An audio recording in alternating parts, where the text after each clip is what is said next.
Good morning. It is an honor to call to order this session of the APEC 2023 Transportation Ministerial Meeting. Welcome.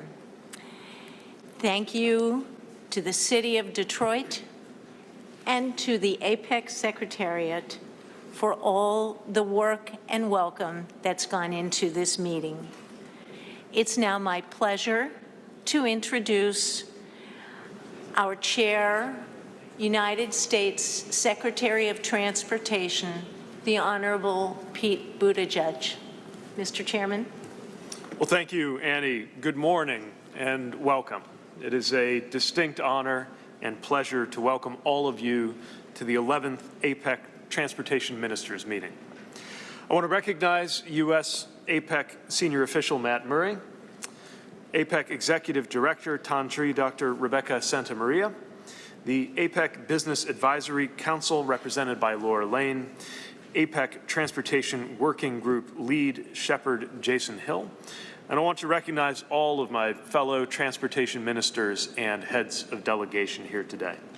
And welcome to Detroit, a great city in the American Midwest which takes pride in its transportation tradition, dating back over 100 years, from helping to lead the original automotive revolution to the great energy and creativity on display here today, helping to shape the future of the automotive sector. And thank you for bringing to this first ministerial meeting of the U.S. host year that spirit of cooperation and optimism that has borne so many positive outcomes in APEC convenings to date. I think so much of that positive work and the potential we have for success at this meeting is based on the fact that we are all motivated by the same goal, to deliver greater prosperity for the peoples we serve. And that is our purpose this week. We're gathering aware that so many challenges to achieving prosperity in any economy are challenges facing every economy.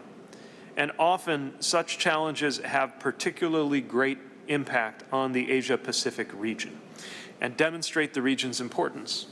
Pandemic-driven supply disruptions, increasingly frequent extreme weather events, and economic inequality. These challenges don't just affect one economy while sparing the others, they affect us all.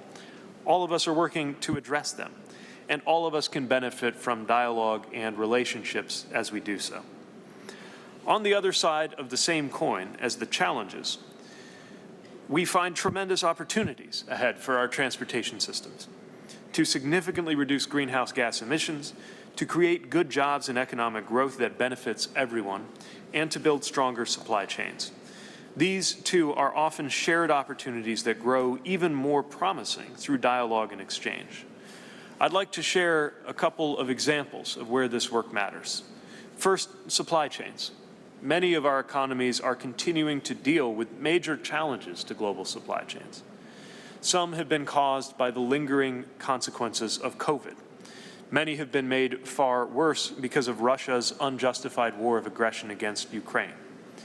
For all of their different causes, these pressures on supply chains have made our work more difficult, but we are acting to make our supply chains more resilient, protecting our peoples against the higher prices that come from disruptions, and ensuring that the flow of goods that powers our economies succeeds, including right here in the auto manufacturing capital of Detroit. Here in the U.S., several of the efforts we are implementing will help goods move more quickly, affordably, and with lower carbon emissions, from new processes to collect and share data so that global supply chain operators can more efficiently move goods, to coordinating green shipping corridors on the waters between here and Canada. We look forward to discussing that more in the coming days. There's a second local example I'd like to highlight. Just over a mile from where we are sitting, our department is funding the reconstruction and redesign of a highway, Interstate 375. The current highway, built in 1964, contributed to inequality in this city. During its construction, the voices of low-income and black residents in the area were ignored, and in the resulting design, whole neighborhoods were lost. Even today, the current design divides neighborhoods from opportunities downtown. But With help from $100 million in funding from our department, the state and the city are acting to replace this highway with a boulevard that connects neighborhoods with safer walking, bicycling, and driving, and fosters more economic growth that makes everyone better off. It even uses features like permeable pavement to prevent runoff from reaching Detroit's water supply, benefiting health and safety through more environmentally responsible design. The project was locally conceived, reflecting community priorities, and then our department provided technical assistance and funding. I share these two examples because I believe they reflect some of the principles that will guide this convening. The example of supply chains has to do with us using better exchange of information to make sure that existing processes and infrastructure work more efficiently while establishing new approaches for the future. The second example has to do with finding better ways to connect instead of divide, as all good transportation should do, empowering those who have been excluded and low-income communities as we go. We're committed to deepening our connections with APEC because it is to the benefit of all of the economies where we work. And we look forward to listening and learning as the leaders gathered here share your experiences and your views on how we can shape transportation to deliver the prosperity we all seek. And we look forward to hearing what we believe is working well and where improvements are needed, including, importantly, to support transportation workers. Detroit is known for putting the world on four wheels. It's also the city where auto unions took form and helped to create a middle class of workers that remains a backbone of U.S. economic prosperity. We carry that lesson forward to today as we plan for the future. So thank you again for honoring us with your presence here. I know we will approach these coming days with openness and with ambitions to match the scale of opportunity in transportation, and I'm deeply optimistic about the work we will do to make our people's lives safer, fairer, and more prosperous. And with that, I'm now pleased to hand it over to Executive Director, Dr. Rebecca Fatima Santamaria. Good morning, and thank you very much, Minister. Honorable Minister, Chair, Ministers, heads of delegation, again, thank you. I want to thank again the U.S. for bringing us all back for bringing us to Detroit and for the hospitality that we've been experiencing. Thank you so much. I will just want to highlight very quickly 4 points. Next, please. Next, yeah. This is, next. Yeah, just to highlight to us the journey that we've taken to come back here. In 1994, the APEC Ministerial in Jakarta, the ministers highlighted the importance of an adequate, efficient, and safe transportation system and made a proposal for the United States to host the first meeting of the ministers in charge of transportation, and they did so in 1995. But following through from the ministerial statement of 1994, the leaders met in Bogor, Indonesia, where they reaffirmed the recommendation and took on board the recommendation for, among others, transportation with the aim of contributing to sustainable development. Next, please. So in 1994, we had the leaders talk of the Bogor goals, which is the long-term goal of free and open trade and investment in the Asia-Pacific. They set a deadline of no later than 2020. So this was the collective aspiration set out in the Bogor goals. In 2020, we worked to take the Bogor goals further by including 3 very important elements. Next, please. The trade and investment, innovation and digitalization, and very importantly, strong, balanced, secure, sustainable, and inclusive growth, or the Putrajaya Vision 2040. The implementation of this vision is through the Aotearoa Plan of Action, which looks at individual as well as collective actions. So we move from the focus on purely trade and investment liberalization towards to 2 very important areas of digitalization and sustainable development. And all APEC fora, including TPTWG, have begun aligning their work in this direction. The APEC Secretariat will, of course, be assisting senior officials in tracking the implementation of the Aotearoa Plan of Action, and we will be ready for our first report at the end of this year to our ministers and leaders. Next slide, please. Now, when you look at what we've done throughout these past few years, we've had the Putrajaya Vision, the Aotearoa Plan of Action, and the Bangkok Goals. These are initiatives which are dovetailing with each other. And this year we are looking at the Manoa Agenda, which highlights and puts emphasis on how we take forward the Bangkok Goals for the biocircular green economy. Next slide, please. And the Bangkok Goals has four specific goals addressing environmental challenges, sustainable and inclusive trade and investment, promoting environmental conservation and resource efficiency, and sustainable waste management. Next, please. So when we look at how we're faring in terms of our impact on the climate, and that will be key in our discussions going forward, we have not so good news. We contribute significantly to emissions, but the point is our share of emissions is increasing. Next slide, please. But we also have good news. We have begun addressing climate change in a very big way. Our reforestation or forest cover has increased. Economies are doubling their efforts on renewables. We're looking at environmental goods trade increasing, and as well as in the financial sector, looking at green financing and green bonds. Next, please. But having said that, we've got good news, we've got not so good news, but the important thing is that we're continuing to work on these initiatives. In a bit, we'll hear from the APEC Policy Support Unit with the 2 policy briefs, which provide policy recommendations to us, one on decarbonizing transportation in APEC, and the other on the transportation sector towards a low-emission future. We are also working on agreements which will include the green economy. And the value of APEC is that we provide templates and model measures to shape the form and substance of our work in these areas. We are non-binding, but what we do is we provide that opportunity, that platform for us to innovate, to come up with ideas and to test ideas. And also, through the policy unit, we present policy recommendations that member economies can then take forward. On that note, thank you, Minister. Thank you, Chair. Thank you very much. I will now turn to the U.S. Senior Official for APEC, Matt Murray, to give a brief presentation about the United States goals for its APEC host year. Matt? Great. Thank you very much. Thank you for providing us with this opportunity to discuss the U.S. host year priorities. The United States is excited to be hosting APEC in 2023, especially since it will mark the 30th anniversary of the inaugural APEC Leaders Meeting, which was held in Washington in 1993.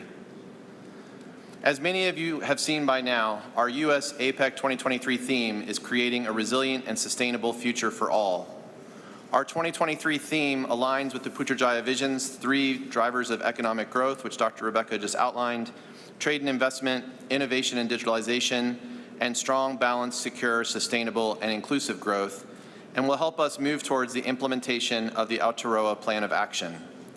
Our 2023 host year will specifically focus on 3 overarching priorities: interconnected, innovative, and inclusive. And as we dive into our policy priorities and areas of focus for 2023, you will see that the cross-cutting concepts of building resilience, strengthening environmental sustainability, and advancing inclusive policies are woven across our priorities and our work.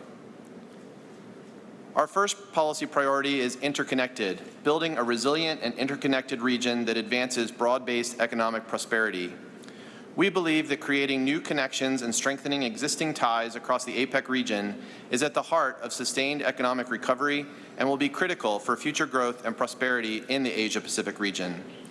As the host of APEC 2023, the United States is building upon Thailand's work by prioritizing the renewal of cross-border ties for sustainable and responsible travel and commerce while building new digital and physical connections to spur equitable growth. In regard to the digital economy, we are excited to introduce the Digital Pacific Agenda.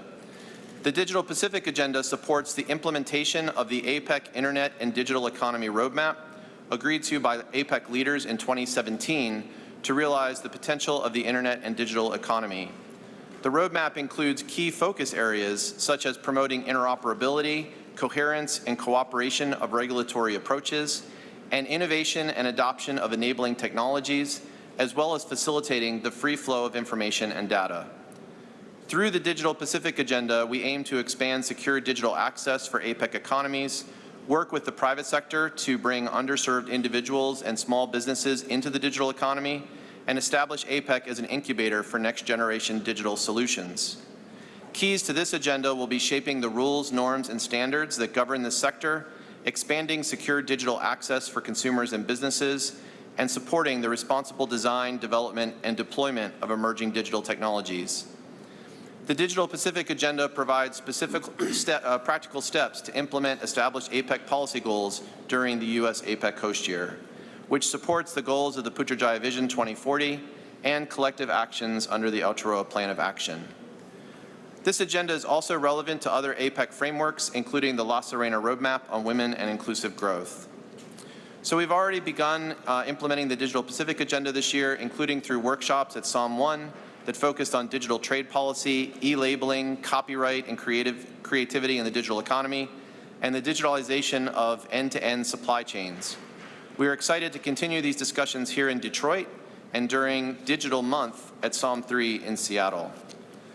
We look forward to continuing to advance this agenda through a comprehensive series of events at Digital Month, workshops and public-private policy dialogues, stakeholder-led or co-led events and field trips, and digital-related sessions at APEC ministerial meetings. And we anticipate further activities and deliverables in this area at APEC Economic Leaders Week in November. Our second priority is enabling an innovative environment for a sustainable future. We are building on the momentum of Thailand's host year and their leadership by working with APEC economies on the practical implementation of the Bangkok goals through the Manoa Agenda. The Manoa Agenda, inspired by the Manoa community in Honolulu, Hawaii, where we held the informal senior officials meeting in December, will also continue the legacy of the U.S. APEC host year in 2011, which launched work at that time both to promote green growth and expand economic opportunities for women in the region. Through the Manoa Agenda, the United States commits to working with other APEC economies in 2023 to continue to build on APEC's existing commitments and work streams, as well as consider new aspirational ones to further APEC's sustainability objectives. In addition to existing work streams, the Manoa Agenda will seek to advance APEC's work on sustainability and inclusion through both high-level outcomes at APEC ministerial meetings and a strong commitment to stakeholder engagement, particularly through public-private collaboration.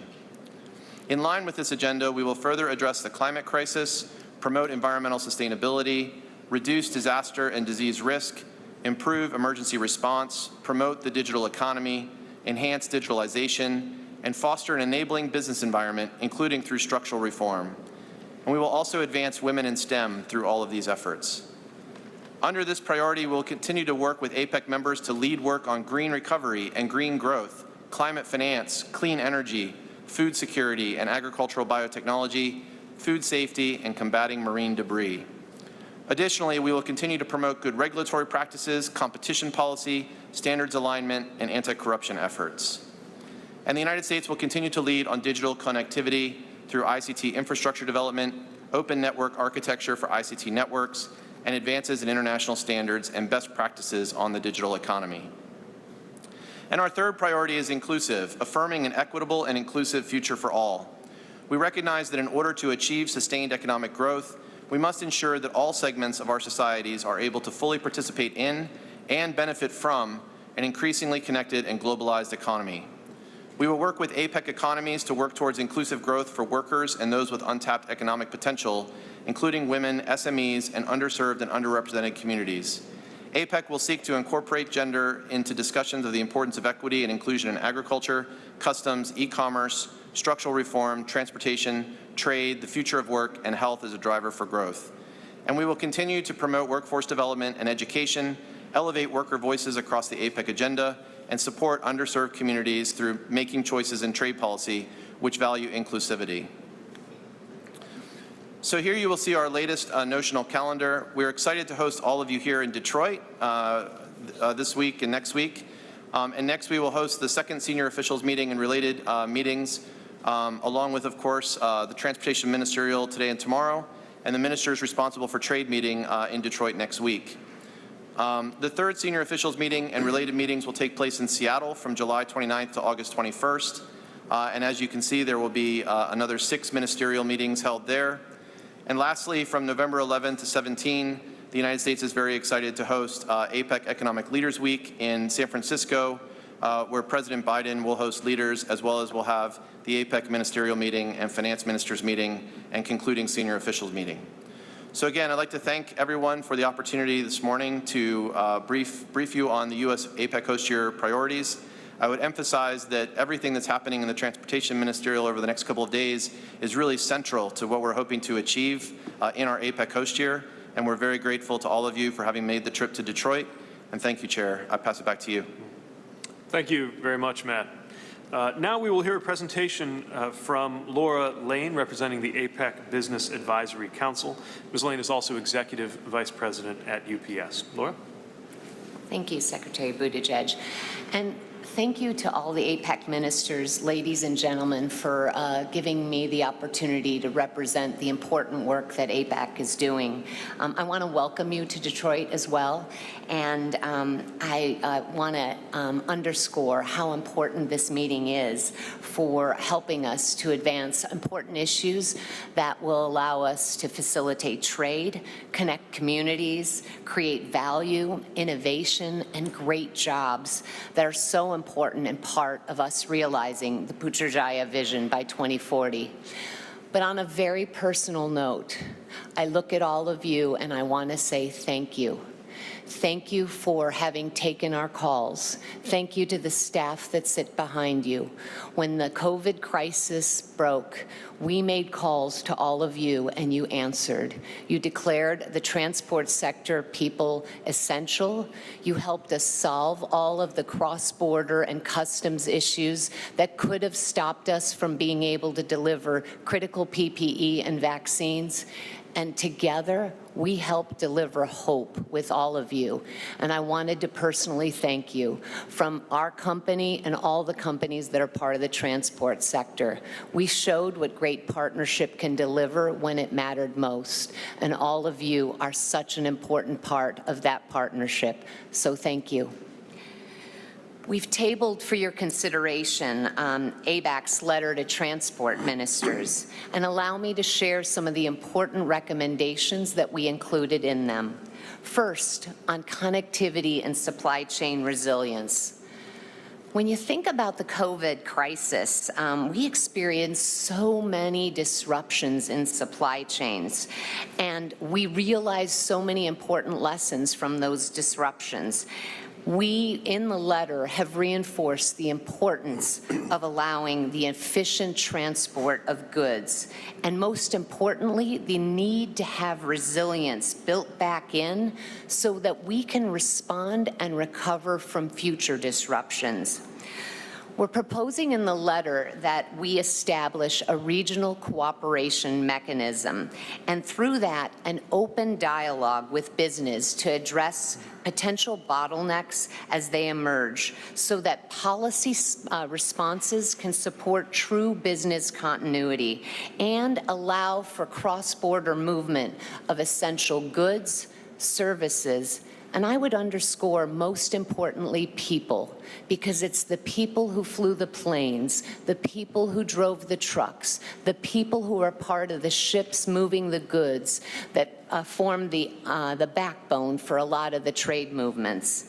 We urge APEC to develop a troubleshooting mechanism for rapid response problem solving and identification of those leading indicators so that we can have an early warning system and be ready to respond.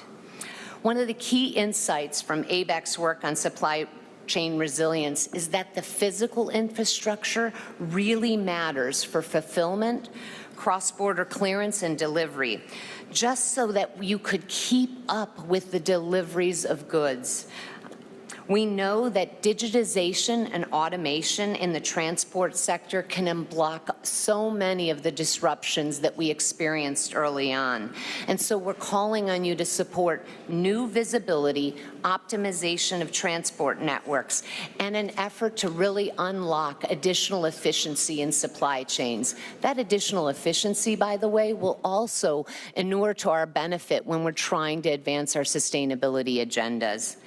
So we call on APEC transport ministers to enable and promote the deployment of advanced technologies to facilitate paperless trade, which was so critical for the movement of PPE and healthcare goods, for using more blockchain and really enabling the utilization of AI to provide that greater visibility in logistics, improve supply chain management, and allow for real-time tracking capabilities.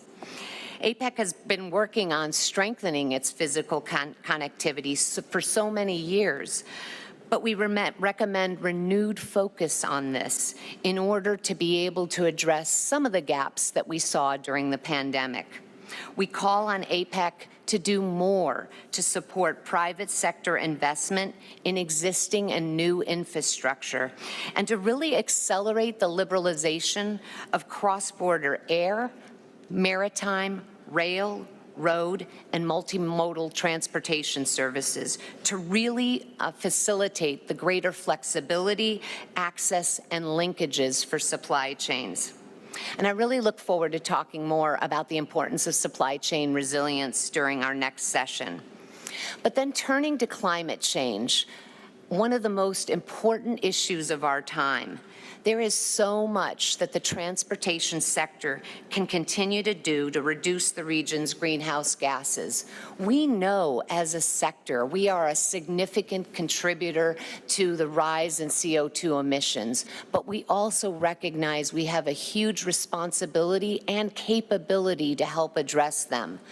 So to continue meaningfully, the transportation sector needs commercially viable and availability of sustainable fuel, renewable energy, choice of service providers, and the supporting infrastructure.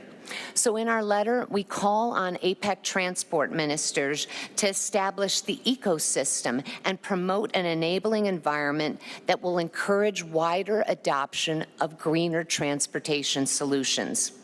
For example, to promote the use of electric vehicles, that requires that so many stakeholders come together to build up the ecosystem that's needed to be able to generate the demand, build the supply, enable its commercial viability, and support its scale.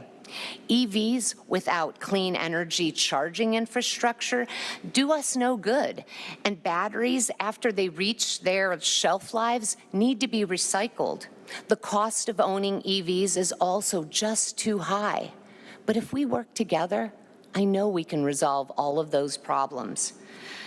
The same can be said about creating an ecosystem to support the use of sustainable aviation fuel, biofuels, and hydrogen. We had a fantastic dialogue yesterday about what it's going to take to ensure that there's a sufficient supply of sustainable aviation fuel.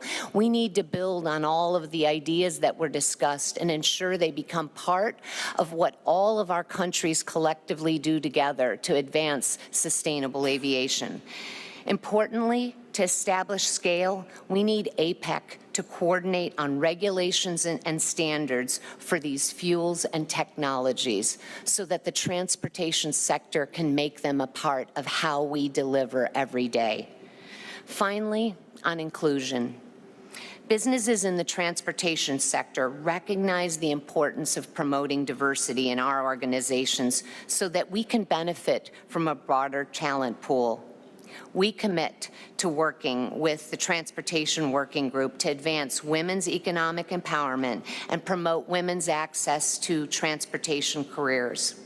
I am an example of one of those women, as are so many others in our company and across our transportation sector. When given the opportunity, we are great partners in advancing so many of the important issues of trade and sustainability and delivery of trade. I look forward to our session on women in transport later in our program. I'll conclude by just saying that APEC stands ready to work side by side with you like we did through the pandemic to deliver on all of these objectives. And we look forward to working closely with you to advancing the policy agenda needed so that we can realize all of these important goals together. Thank you again for the opportunity, and thank you for the partnership that has brought us here together. Thank you very much, Ms. Lane. Next, I will turn to Richard Cantor for a presentation from the Pacific Economic Cooperation Council. Mr. Cantor is also Vice Chair for Moody's Investors Service. Thank you, Secretary Buttigieg, for hosting us here today. I am the U.S. PEC Chair and the co-chair of PEC International. And in keeping with APEC's the third-party role of PEC as an observer in APEC, the U.S. Committee of PEC has prepared a report that proposes a whole of APEC approach to decarbonizing the region's supply chains and responding to its most pressing environmental challenges. While reducing the impact of climate change has been a top priority for APEC economies for some time, we believe that greater cooperation between departments and ministries and among the APEC economies is needed to decarbonize the world's most important and complex supply chains. This conclusion emerges from our review of the 5 stages of production and consumption along 4 cross-cutting themes that impact each of those stages. For instance, as Laura mentioned and some of us heard yesterday at a side event on sustainable aviation fuel, the decarbonization of air transport for freight and personal travel requires the development of alternative jet fuels that in turn requires government agencies from different economies to develop common frameworks, certification standards, and safety standards. Additionally, APEC economies need to ensure that financing and infrastructure are sufficient across the region to effectively deploy and scale these emerging fuels. Lastly, we note that a whole of APEC approach also implies a whole of society approach, meaning that the expertise of the private sector and perspective drawn from local communities will be necessary to ensure that no one is left behind on the decarbonization pathway. The work of the APEC Transportation Ministerial is critical if APEC is to achieve its decarbonization and sustainability goals. Cooperation with APEC is needed now more than ever. So I just really want to alert you to our publication on supply chain decarbonization, which is available on the PEC website, and I'd be happy to discuss it further with anyone who would like additional information. So thank you for that. Thank you very much, Mr. Cantor. Finally, we have the APEC Transportation Working Group's lead shepherd, Jason Hill, who will report out on the work of the TPTWG. Well, thank you very much, Chair, Secretary Buttigieg, ministers and heads of delegation, colleagues, and honored guests. I'm pleased to join your plenary session this morning to report out on behalf of the APEC Transportation Working Group. As the lead shepherd, I'm proud of the work that our group, known as the TPTWG, has accomplished since the previous ministerial in 2017. Despite many challenges, most notably a global pandemic, the TPTWG has regularly met to address the common transportation challenges that our region faces. But importantly, this isn't just about meetings. Our work is about tangible, measurable progress that has germinated from our discussions. Over the past 5.5 years, the TPTWG and its member economies have conducted 19 APEC-funded projects using more than $1.8 million of APEC funding. There are a further 25 projects self-funded by economies. And I think it's easy to get lost behind those numbers, so I'd like to zoom in on a couple of examples of how the work we are doing in the TPTWG is meaningfully improving how our region moves, more efficiently, more safely, more securely. For example, our Korean colleagues created an onboard training guide to foster competent young future maritime leaders in 2021. It's since been accessed more than 4,500 times. Just consider the positive impact that a training guide to help young seafarers who are traveling through our shared Pacific waters, powering our economy, is making to empower those 4,500 people. I hope we can reach many more. Similarly, the United States wrote and published a report in 2017 in conjunction with their Indonesian partners, helping to advance performance-based navigation for the aviation sector. This report has been accessed more than 10,000 times, helping our civil aviation partners in the region transition to new air navigation technologies with significant emissions reduction benefits. I should also note that during the pandemic, New Zealand, as host year economy, led a study on understanding the impact of COVID-19 on aircrew, which fed into the Thai host year's Safe Passage Task Force and APEC's efforts to improve how people and goods move within the region during a period of uncertainty and regulatory divergence. I didn't have time to mention the many thousands of delegates and experts that we've trained through our workshops. Each of those participants has been touched by APEC as well on a broad range of topics in support of the APEC initiatives like the La Serena Roadmap, the Bangkok Goals, and more. But we can't rest on our laurels. The world has changed significantly since APEC was started in 1989, and our economies established the TPTWG in 1991, 32 years ago. And what do I mean by that? In 1991, Tim Berners-Lee launched the first website in the World Wide Web. Apple Computers released its first portable computer, the PowerBook, which hardly deserved to be called portable because it weighed 5 pounds or 2.3 kilograms.